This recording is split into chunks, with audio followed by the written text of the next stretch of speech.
I love her even more. She is the source of strength to me, even though she is the one in jail, said Sirwal, husband of Jamia's daughter, Safura Zargar. For the keepers of the law, Zargar is an anti nationalist and a rioter whose words flow in the veins of mob causing communal vandalism in the capital city. For family and friends, she is a strong woman and a responsible citizen who stood against the Hindu nationalist agenda and the new citizenship law, specifically discriminatory towards the Muslim community, as per the critics. April 10th, when the country fought a deadly pandemic, Zargar had something bigger to deal with.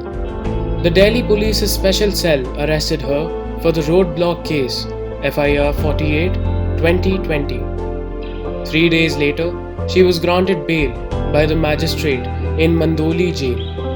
But this was followed by a draconian turn of events when she was arrested again under FIR 59 2020, subsequently charging her of murder, sedition, causing enmity between communities on the grounds of religion.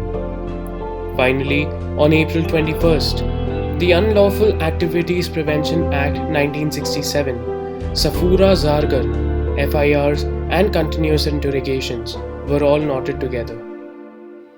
The refusal to grant bail to Zargar has yet again reminded us that not all motherhoods are equal, not in the eyes of the state, the political classes, or society. As the liberals of our nation stand together to fight the arrest of Safura, along with her family, the courts of Delhi have rejected the case several times, denying her bail. While dismissing the bail petition, Judge Dharmendra Rana said, "When you choose to play with embers, you cannot blame the wind to have carried the spark a bit too far and spread the fire." The acts and inflammatory speeches of the co-conspirators are admissible. The court argues that the alleger's speech delivered on 23rd February at Khureji had a link to the violence that broke out at Chandbagh, as her words were inflammatory speeches and could cause disruption of such an extent and such a magnitude that it would lead to disorderliness and disturbance of law and order at an unprecedented scale. Zargar's counsel, however, acknowledged that the speech did not stimulate any violence and her mere presence at a protest held at Chandbagh cannot be sufficient to invoke provisions of the UAPA. The complexity of the case is heightened as the entire world suffers from a pandemic, while a practitioner of free speech against CAA, a fundamental right under Article 19(1)(a), fights for her freedom in the most overcrowded prison at her most vulnerable state. The animosity evident in denying Zargar bail has once again compelled the citizens of India to note the concerns surrounding national politics, gender, and religion. Hyderabad Muslim Women's Forum (HMWF) spoke about the entire situation, labeling it as targeted arrests, condemning the actions of the ruling party and Delhi police. "We think that these arrests are an undue and authoritarian use of power," the forum added. Considering the whole situation, it's hard not to draw a parallel between Zargar and Soni Sori, targeted by the Delhi police for no other reason than suspicion and conjecture. During her, Soni Sori's imprisonment, she was tortured sexually, assaulted, stripped naked, ill-treated by electric shocks, verbally abused, etc. She wrote to her lawyer that she had been forced to stand naked while Superintendent of Police Ankit Garg was watching me sitting on his chair. While looking at my body, he abused me in filthy language and humiliated me. She added that he sent 3 men to sexually assault her. Sori was later hospitalized where doctors removed stones that had been inserted into her vagina and rectum.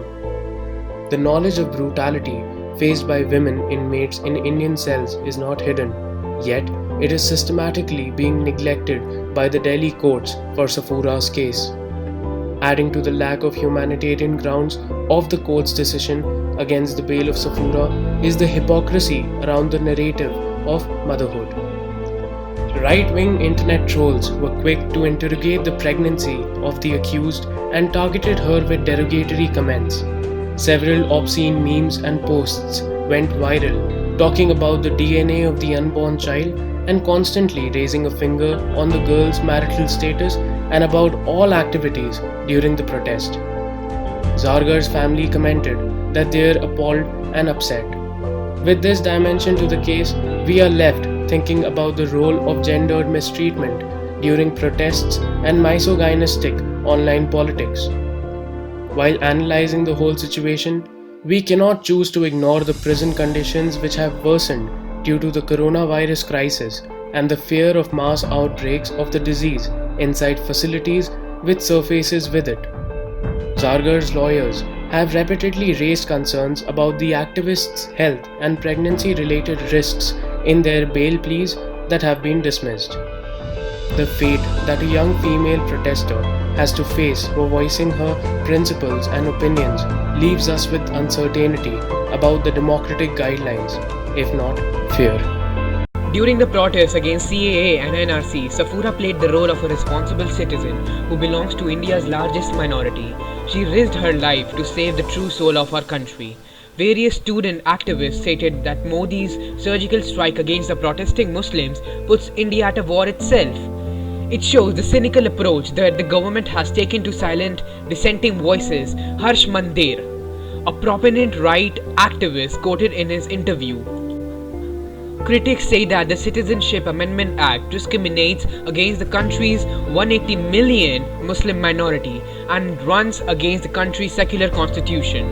Although the ongoing protests led to the arrest of various students due to the clash between the Hindu and Muslim community in the capital city, Muslims became the victims of violent Hindu mobs. Thousands of Muslim families were left homeless, and 3/4 of those killed belong to the Islamic community. When a Muslim woman challenges the right Hindu preconceived notions, the latter goes on to an immortal extent to silence her. Response of the Bharatiya Janata Party to the protesting voices against CAA and NRC demands a clear inquiry of how Muslims experience their membership in Indian society.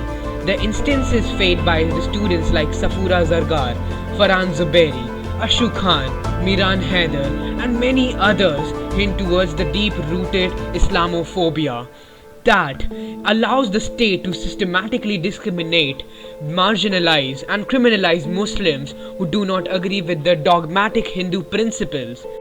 Muslims are aware that their existence is under attack and they are coming on streets with their identities and slogans unapologetically. However, the brutality and the ruthlessness they face indicates the aim of the ruling party to reduce them as a second-class citizen in their Hindu Rashtra. Outright falsification in societies where only one's opinion is permissible at any given moment is the leading trait of a totalitarian government. Portrayed in Orwell's book 1984, the immediate enemies of truthfulness and hence of freedom are the bureaucrats who, in the long view, desire the weakness of liberty. The incarceration of a student activist Safura Zargar and the obduracy of courts in refusing her bail are far graver than a violation of Article 21, which protects life and liberty. It forces us to the question of integrity of our judiciary. It forces us to the question that the legitimacy of our government. It forces us to the question of our fundamental rights. It forces us to the question that the transparency of our media, and ultimately forces us to the question of a true element of the nation. These questions, when go unanswered, leave us somber and patriotically burned out.